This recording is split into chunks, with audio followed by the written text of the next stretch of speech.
All right, welcome everybody. I'd like to call the Energy Awareness Commission for Tuesday, September 13th, 2022 at 5 p.m. to order. First thing on the agenda is the approval of our minutes from back in March. Is there any questions or comments on those?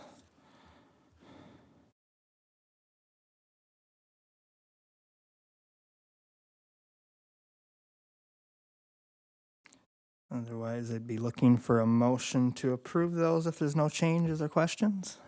So moved. Okay, you got a motion. How about a second? Second.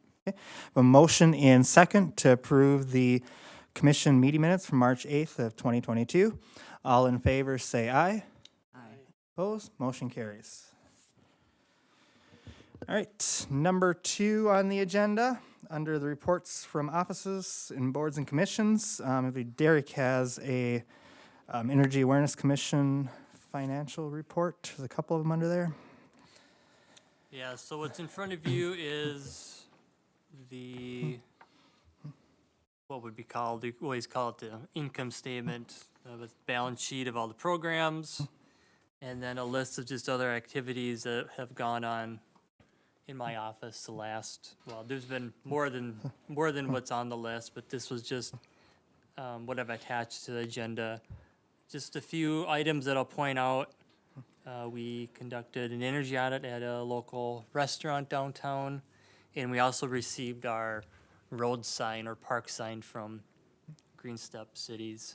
So they came down and actually delivered that to the city manager and myself last Thursday or Friday. So that's sitting up in City Hall here. And where they're gonna place that, I'm not sure yet. So. Any questions regarding the programs or anything on the list?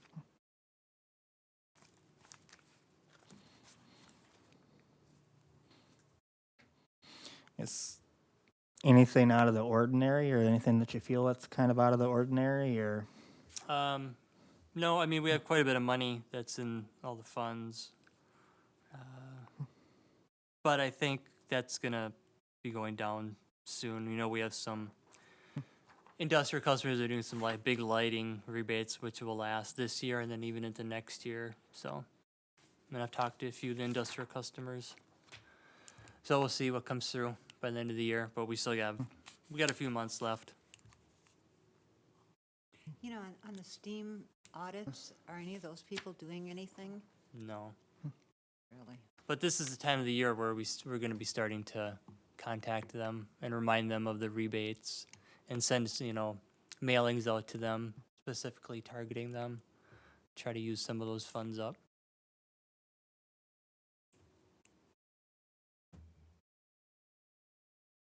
All right, any other questions or discussion on the ESR report? Otherwise, I'd be looking for a motion.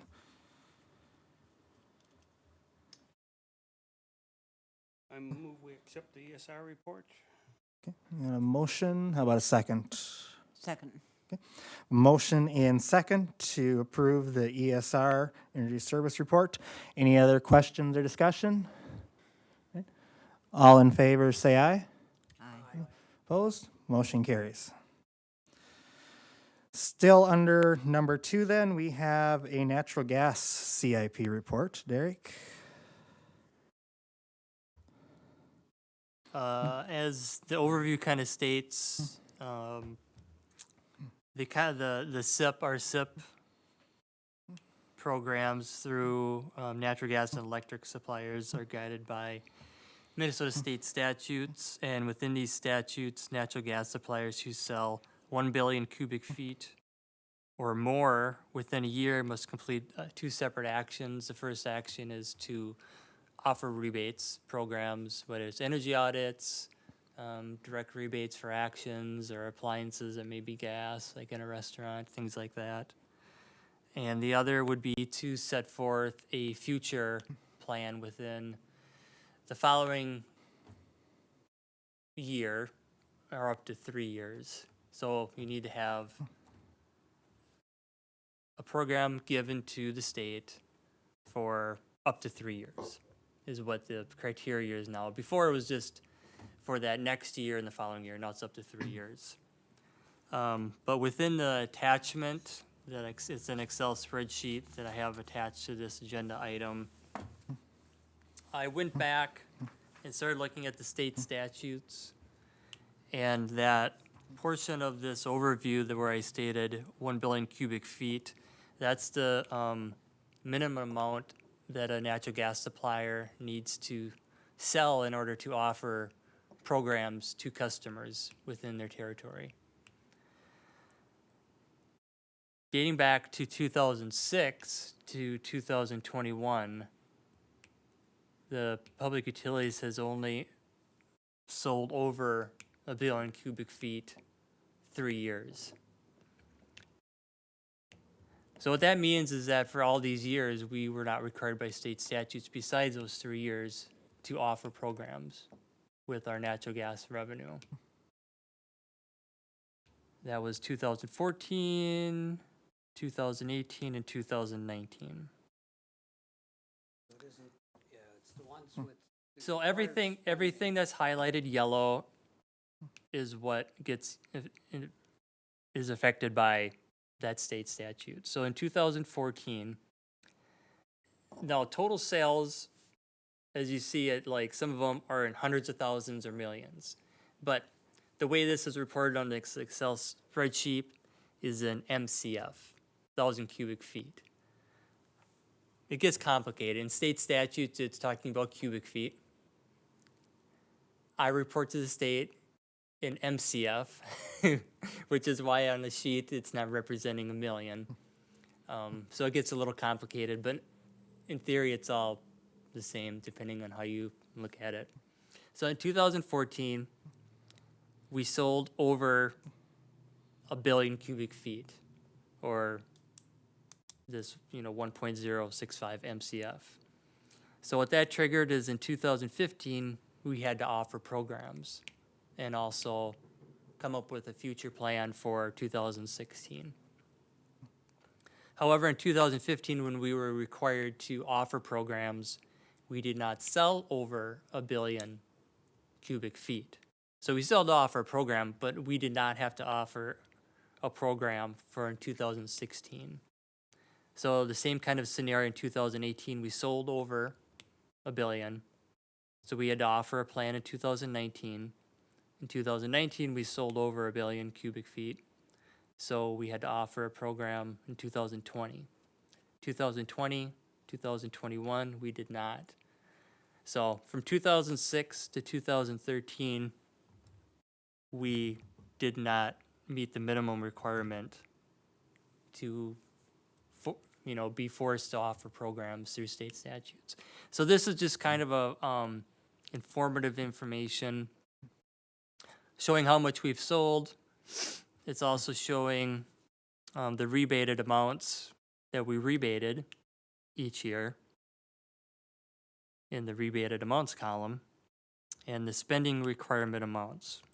So the 3 years where we were required under state statutes to offer programs, the $37,000, the almost $38,000, the $33,000, for almost $43,000. According to state statutes, that is the amount that we were supposed to have in our programs. Okay, everybody kind of following? Yeah, we far exceeded. Yeah, so that's kind of the other point to this, is that from 2006 to 2021, we've rebated $1.063 million back to customers. We were required by state statutes to only rebate $113,787. So this is what this kind of comes up to is, there's been years where we've gone over 20,000, or if you look at it this way, we've gone over 50, 45, There's other years where we were required by state statutes, and our minimum amount that we needed to put into programs was $33,000. We rebated $107,000. $42,735 we rebated, or were required to rebate in 2020. We rebated $110,000. So we've rebated $900 and some thousand more than what we've needed to from 2006 to 2021. And 2022, the current year, we're not required to offer rebates, but we still are. And that's the other kind of point to this agenda item is that while we're not required most years to offer rebates, we still will continue to offer rebates.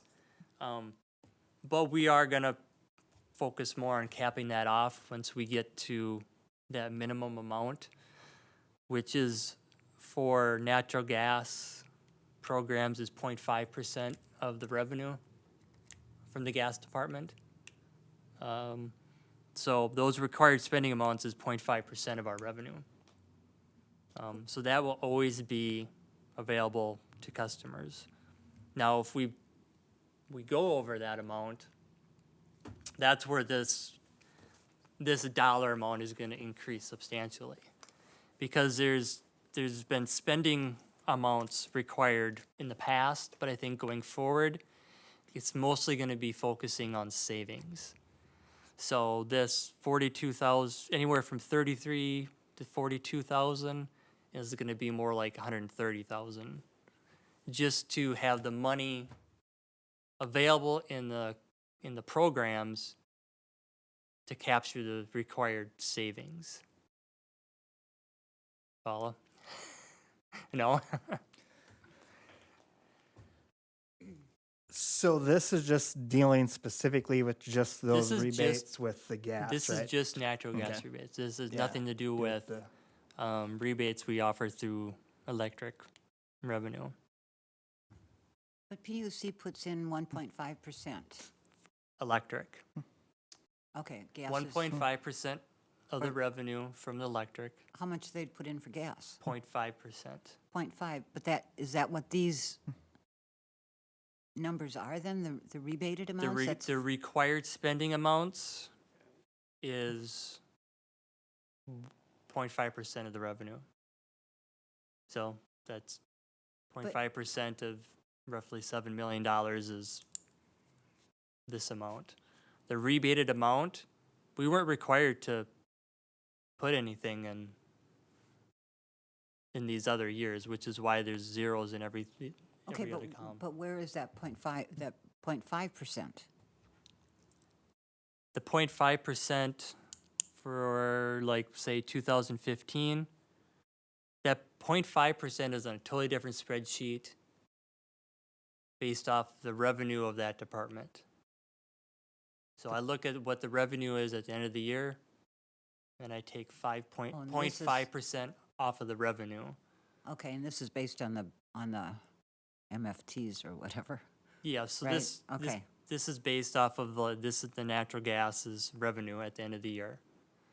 So, So to continue in your 2015 example, we're in that second column from the right, 55,739 represents what we actually rebated, but we're only required to rebate 37,985.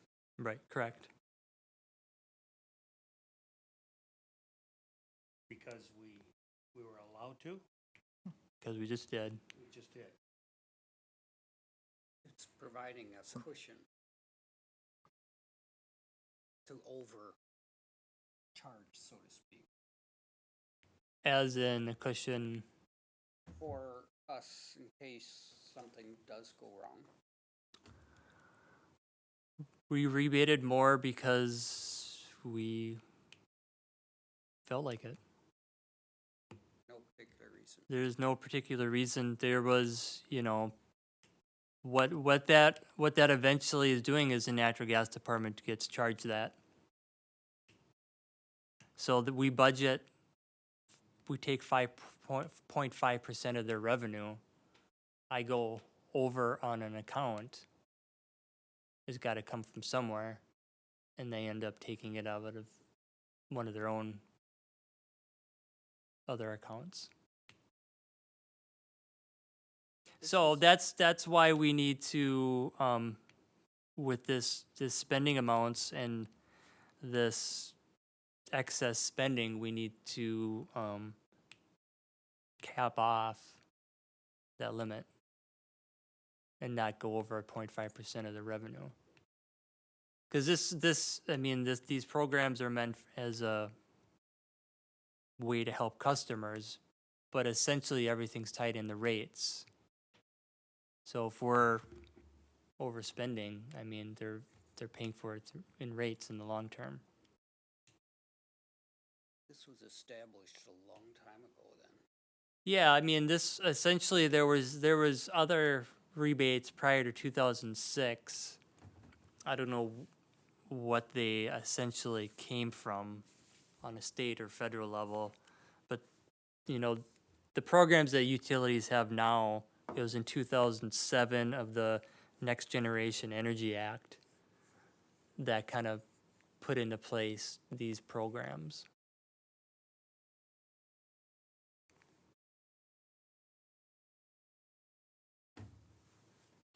So essentially for like next year then, you'll figure out that amount based off of 2022's revenue. And then that rebate amount would get capped at that percentage based off of that revenue. So I did 2020's budget. I'm always kind of a year off. Is that what you're Okay. getting at? Yeah, yep. Yeah, Yeah. So right. like And an that's kind of extra- why there's a 3-year average here, is that you use that average, and that's kind of what you go off what I need to go off of to know what I need to spend or capture in savings.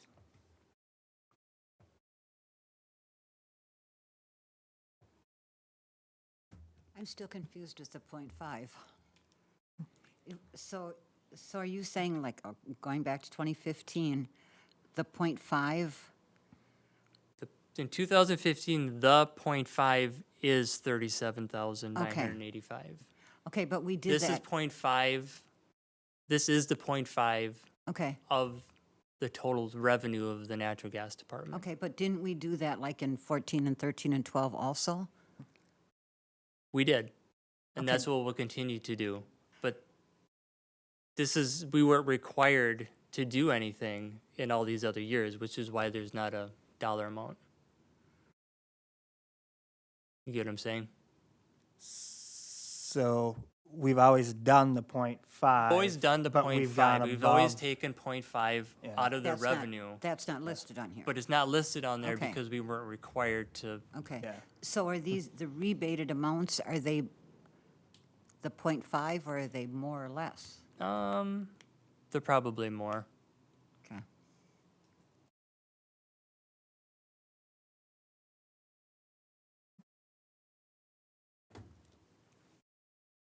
But we have to do the .5, correct? We don't have to do the 0.5. That's the point of this Yeah.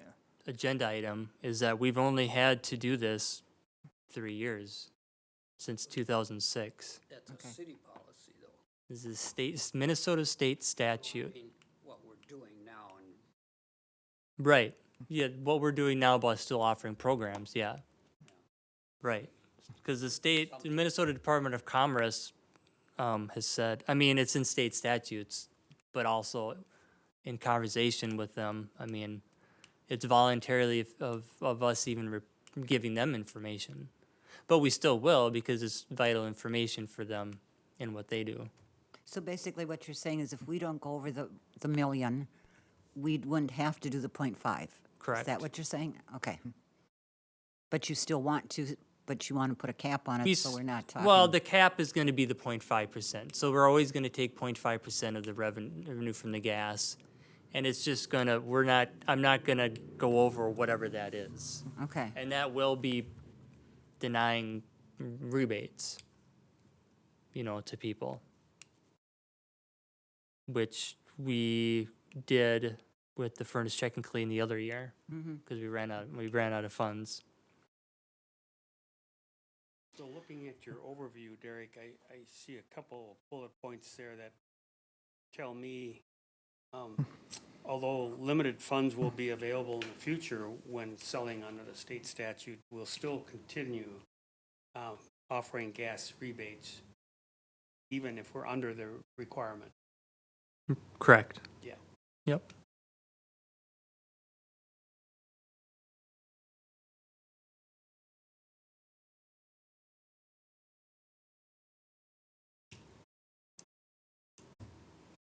So then those rebates are broken out in a separate area, so it's easier for you to keep track of them for the natural gas? Or how do they kind of get separated? I guess, how do they get separated out from the electric? You know, That's- besides the account that they're in. Yeah, so it's just tied to each separate account, right? Right, yeah, Okay. they're tied to each their separate account. Okay. The only one that would get tricky is the programmable thermostat, because the types of thermostats that we offer as a rebate now, depending on if the person has an AC unit in their home, you can capture savings both that way. So then when it gets to the state reporting, you gotta really focus on what the applications say and break it down that way. Yeah.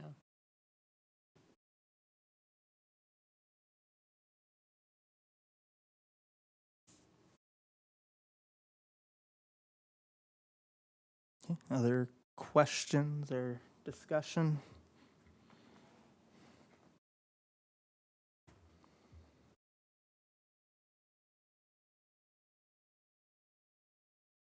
Otherwise, if we feel like we're good on that, we can look for a motion. I motion that we receive and order filled the natural gas CIP information. I'll second that. A motion and second to receive and order filed the natural gas CIP information. Any other questions or discussion? All in favor, say aye. Aye. Opposed? Motion carries. All right, we have no old business. Under 4, new business. This is a lot of the Green Steps City stuff that we've been making progress on. So the first one is Best Practice 27.2.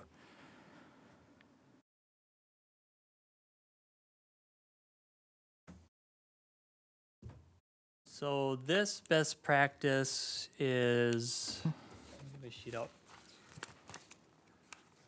A best practice, we've actually, not this action within the best practice, but the best practice is actually one that's been completed.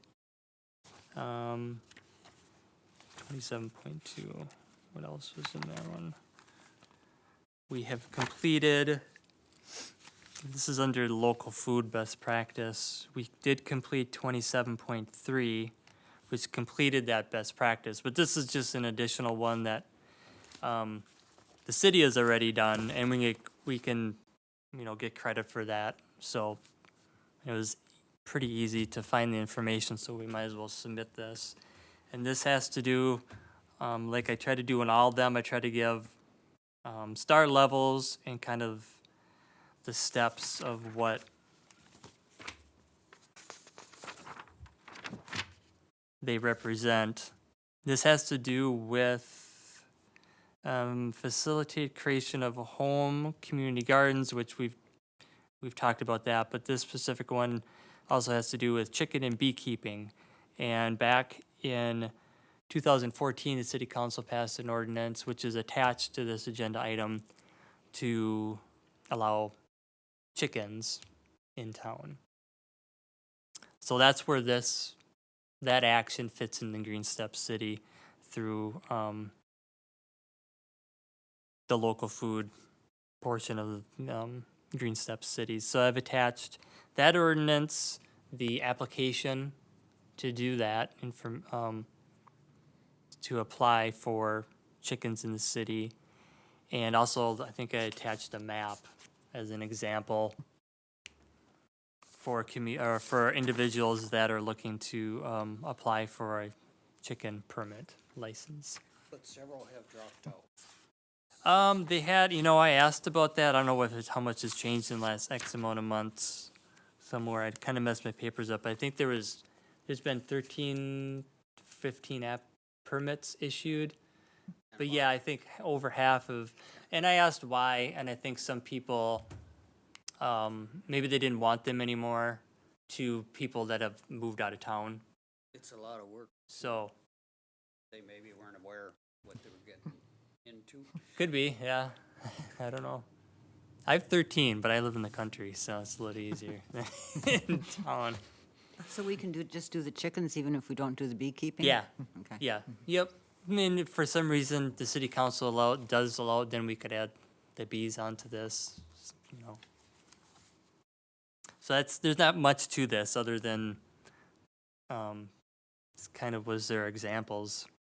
And it's all revolving around local food, you know, community gardens, CSAs, if I said that right, community sustained agriculture, things like that nature, so. I'll make the motion to approve the Green Step Cities Best Practice number 27.2. We had a motion, do we have a second? Second. Motion and second to approve the Green Step Cities Best Practice 27.2. Any other questions or discussion? All in favor, say aye. Aye. Opposed? Motion carries. All right. Moving along with some more Green Step Cities, then I believe we're on Green Step City Best Practice 12.2.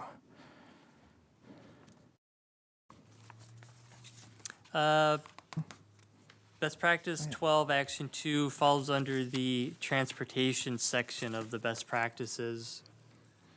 This also is one that we would need to complete for a later step, I believe. 12.2, yeah, under the mobility options, I believe. And this has to do with Safe Routes to School program that the Heart of New Ulm and the public school system and the community went out and got a lot of information and got that accomplished in 2015. So this is the best practice that was completed before the city acknowledged of being and having the resolution to be a Green Step City practice. So that's how it's going to be submitted to them as something that was done prior to becoming a Green Step City. But what I did was I contacted the Safe Routes to School coordinator. Oops. I did not get a response, but I did. That was on, this was on one of our last agenda items. But then I was contacted by Jennifer Maurer, the Community Benefit Engagement Lead for the Heart of New Ulm. And she, from what I gathered, they're looking at this again and going to be revamping it and whatnot. But she also said that if the Energy Awareness Commission needs any help with this specific one or anything else that could go with the Heart of New Ulm, their programs and their goals, she's more than willing to help. So if approved, I'm going to submit this to Green Step Cities, and then since they'll be redoing things, we'll come back to this later on with new information to submit to the Green Step Cities, just to keep it up to date. Because that's kind of the other point of this, is that you can always add on to it as things change. You can, whether it was to do something to get, go from a 2-star to a 3-star or a 1-star to a 3-star type action to kind of keep it moving. And so what I was going to submit to them was the report, which I did not print out because it's long, but it was attached to the agenda item. And then also, Yes. back in, 2022, the beginning of 2022, I know they did something, I believe, with the schools and walking to school, and they had some things set up. And I watched it a few months ago. I don't know if it had to do with books or book names, but I'll have to rewatch it. And I think I know they did before COVID. I'm assuming they still do it. I think they do like a walking school Yeah, well, bus a there's day that as well also, too. yeah, and that so, might have been yeah. tied with this also, Yeah. yeah. Yeah. So that's kind of my documentation and proof to send to the Green Step Cities regarding this step.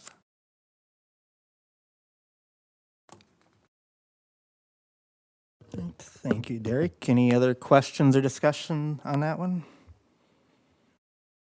I'll make the motion to approve Green Step Cities Best Practice 12.2. Second it? Okay, we have a motion and second to approve Green Step Cities Best Practice 12.2. Any other questions or discussion? All in favor, say aye. Aye. Opposed? Motion carries. Thank you. Then we're on to another Green Step Cities, Best Practice 20.1.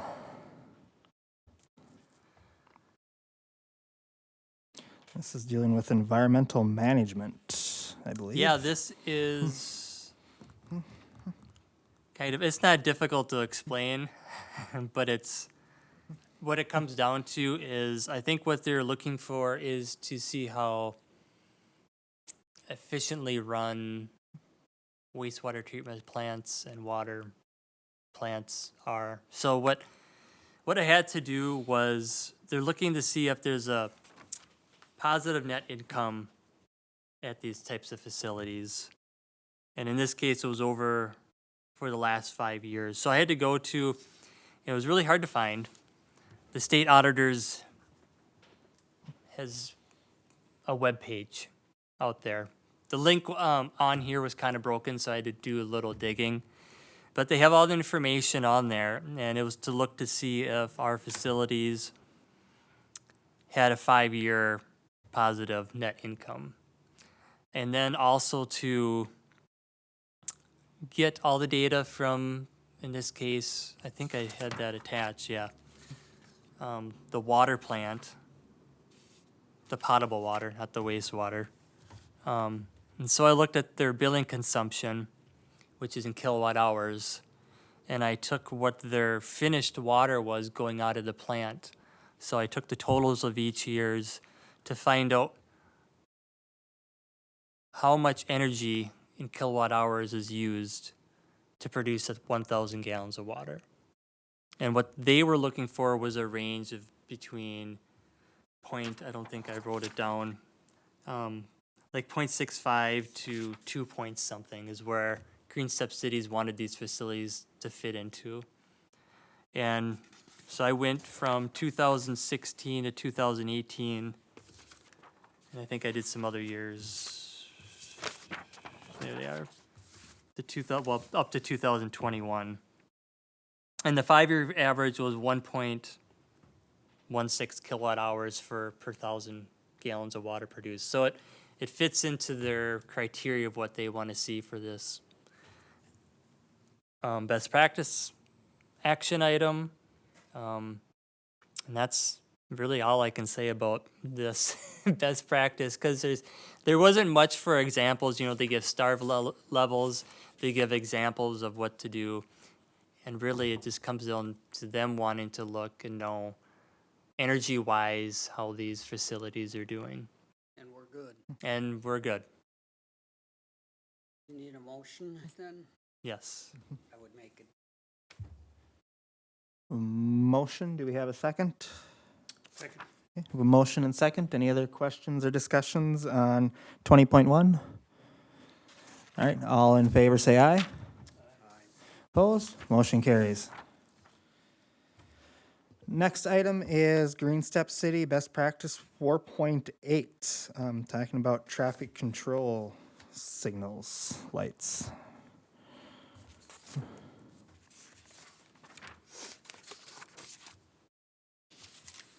Okay. As the other agenda items, there's different star levels.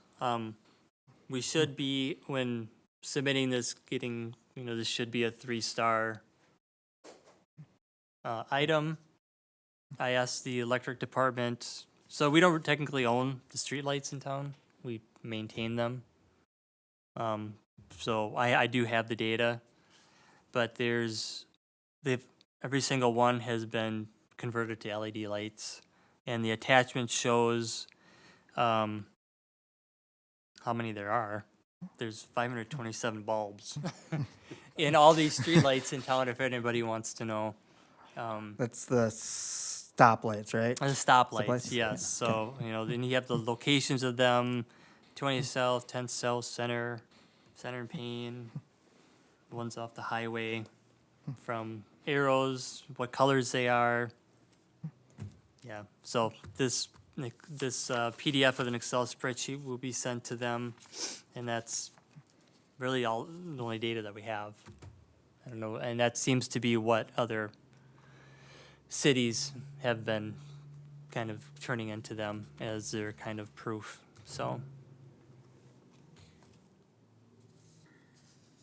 So it just validates that we've verified the transfer to LED. We haven't validated any energy savings. but it would be, Well, if that's something they want, that's actually a good point. It's something I could add, is the energy savings. was that metered? You know, I don't know if some of those are metered. You know, I mean, it would be, if they're not metered, obviously it'd just be a guess of, Yeah. which is fine, as long as you say, you know, it's an estimate. You know, this is what was taken out, this was put in, they're on until they burn out and get replaced, right? So, be easy enough to do and submit. Savings would be substantial at any rate, Yes. Right. well worth it. Other questions or discussion on that one? I will make the motion to approve the Green Step City's best practices 4.8, replace the city's existing traffic signal indications with LEDs. Second, Okay, we have a motion in second to approve Green Step City's best practice 4.8, replace the city's existing traffic signal indicators with LEDs. Any other questions or discussion? All right, all in favor say aye. Opposed? Same sign. Motion carries. All right, then on a similar note, best practice 4.3, dealing with the streetlight fixtures.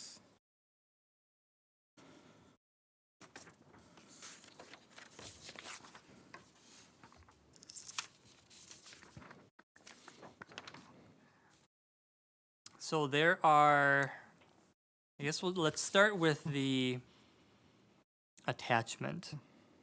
It says streetlight conversions through 2022. So we've been documenting so around 2011, 2012 is when the utility started replacing the street lights, not traffic signals, but, you know, lights on the corners of the street, on the highway, Broadway and whatnot. So from 2012 to 2022 is when how long we've been replacing them. And I have kilowatt savings and a kilowatt an hour savings for each year, and then a total showing the energy savings for this project and this best practice. And it looks like I have examples here of the HPS is a high pressure sodium bulb. So a lot of these high pressure sodiums that got replaced with LEDs ranged from 50 to 400 watts. And the LEDs are much, less. So if you go back to the PDF, you can see that 400 watt high pressure sodium is getting replaced with 135 watt LED. So there's quite a substantial savings there, and that you can see from year to year. Other than 2014 and 2015, I'm not sure why they were negative. I'm guessing we were just installing a lot of new lighting in different new subdivisions and housing that was being put up. So while some were getting replaced, maybe money was being spent on still installing LEDs, but that still was adding on to the overall consumption. So this dramatic difference in water drainage due to LED design efficiency resulted in the savings of 1.4 million kilowatt hours and 324 kilowatts since we began. So that's a total of 3,622 streetlight fixtures that have been changed in the city. And I don't think there's any, on the books, there's every 100% have been changed out. So there could be a few wall packs somewhere on our buildings that may not have been changed out, but the streetlights should all be changed out. And additionally, which I think is nice for this agenda item or best practice, is that all our 26 to 31 foot streetlights have been are considered dark sky compliant. So that's something else that they're kind of looking for, in particular with this What is best that? practice. Dark sky. What was that? What is that dark sky? Well, it's helping with numerous things, but it's directing the light directly down to where it's meant to be. You're not getting it's dark sky because otherwise, you know, like some of the lights on Minnesota Street, whether it's on like in the south end, is just a glass top. Yeah? That light is going everywhere, Oh, okay. going straight up, all over town, all over every other town that has that. And so that dark sky is bringing that light to where it needs to be, angled down or straight down to where it, you know, can be utilized the most. Do they look, can you tell the difference when you look at them?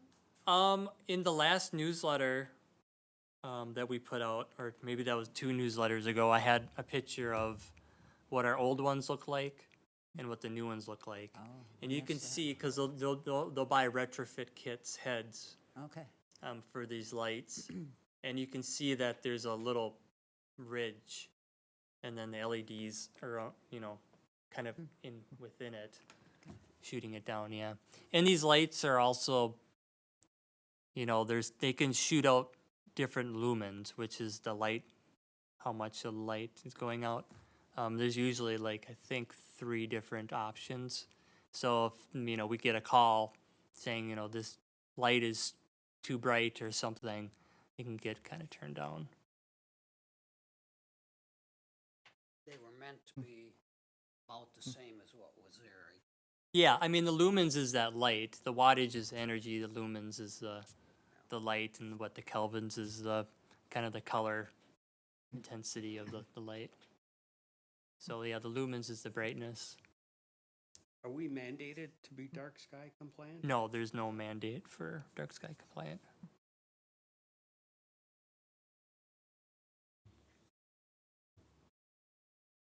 Any other questions or discussion on 4.3? Oh, yeah, what star level are we applying for, the 1, 2, or 3? I think this could be a 3. I mean, we have all our, these are also all 100% complete, and we have, I don't recall, I think I had at one time the count of those 26 to 31 foot street fixtures. Which is something I could add. But the way it reads, I would think we're at 100% or number 3. What was that? I just think it reads such that we have to be there. Oh, yeah, I think we are. Just, you know, the star levels are replace 100% of lights, estimate and report annual cost, energy maintenance savings, and of replacements, report smart grid abilities, street lighting, and light poles, such as auto, sensor dimming, video display panels. I mean, some of that's, you don't need to have every single thing to get that 3 stars, but you know, there's dimming possibilities, there's sensors on, that's why they shouldn't be on in the middle of the day, and we have 100% of them turned over to LED, and I have energy savings. So does the Green Step program decide what star level? They decide what star level, yeah. You know, that's why I think we have, which we'll get to it in, I think, the next agenda item, but on this new form, it states what you've done and how many 1 stars you've completed, or of what you've completed, how many are 1 stars, how many are 2 stars, how many are 3 stars. Yeah. Okay. Right, any other questions or discussion? Otherwise, I would be looking for a motion on that one. I'll do that. Okay. Second it? So we have a motion and second to approve best practice 4.3, which is replace the city's existing street lighting with dark sky compliant LEDs and modifying any city franchise utility agreement and adding smart grid attributes. Any other questions or discussion? All in favor say aye. Aye. Opposed? Motion carries. All right. The last Green Step City agenda item is dealing with the documentation packet. So I was approached by the Green Steps Cities coordinator to give my input on what they have, what they call their city assessment documentation. The old documentation is still accessible on their website for each city, and that should be the first.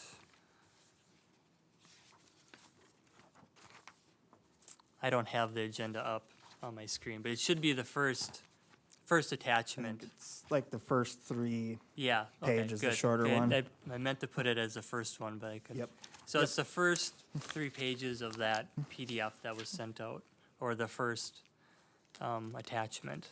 So that is what the current, but will be the old, from what I gather, assessment is. And what this assessment is it's stating what we've done and kind of where we're at as a city.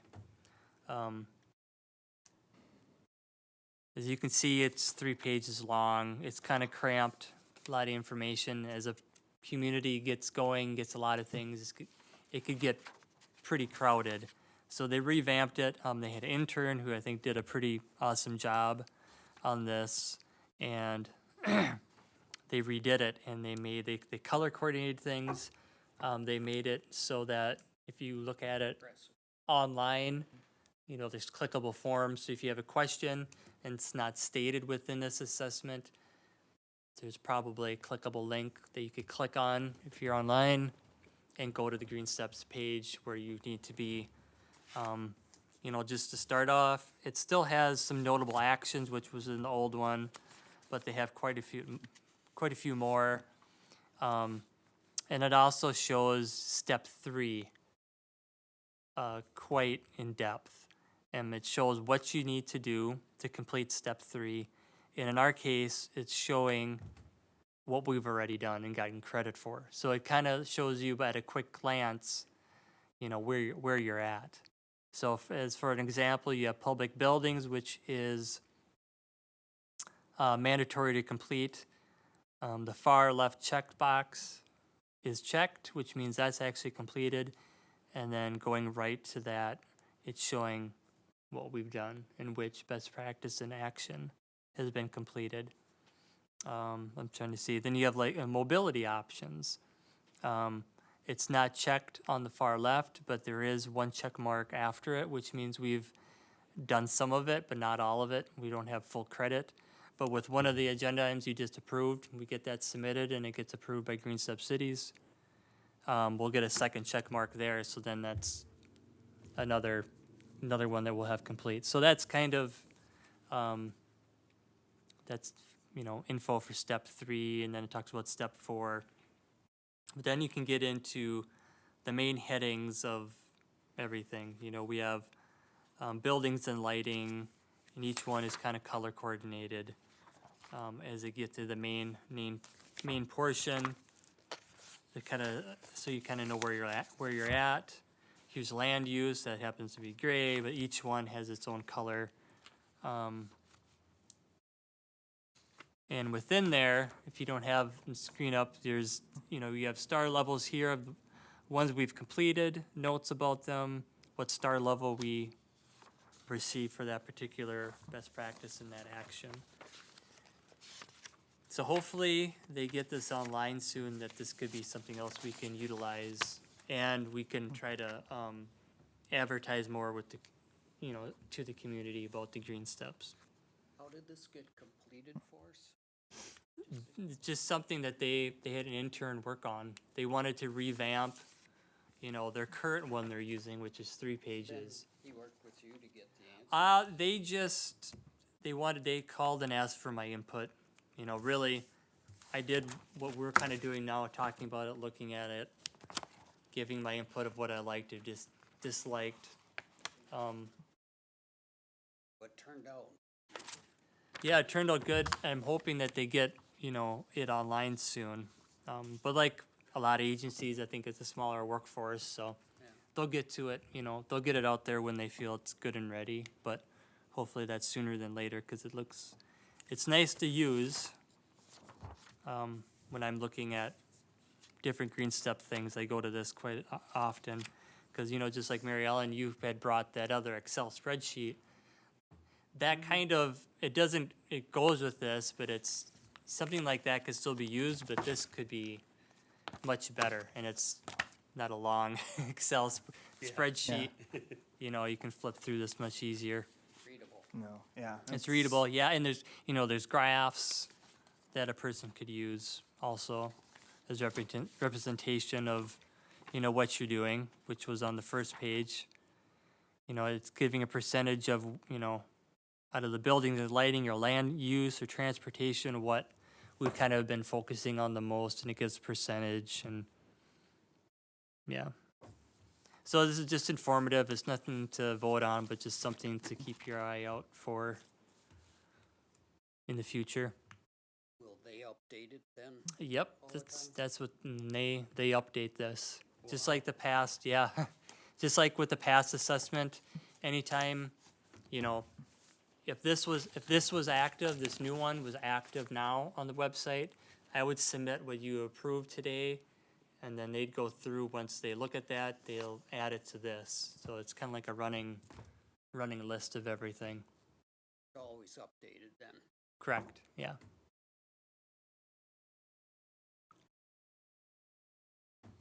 Yeah, it definitely is much easier to follow along on there, I think, than the back and forth with the old one and having to go to the Excel sheet. Yeah, and the other, you know, the older one was, and then using that with Excel, you know, they can put more information on, you know, compared to this one. They can put much more information onto here Yeah. to help explain if you're talking to the community, or if I'm talking to you, you know, there's just a lot more that this can give a person. Questions or discussion on that one? Otherwise, I do see on the agenda, we have to receive and order filed this new documentation report, so I'd be looking for a motion.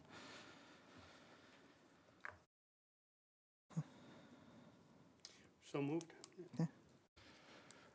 Motion, do we have a second? Second. Okay, a motion and second to receive and order filed the Green Step City's new city assessment documentation packet.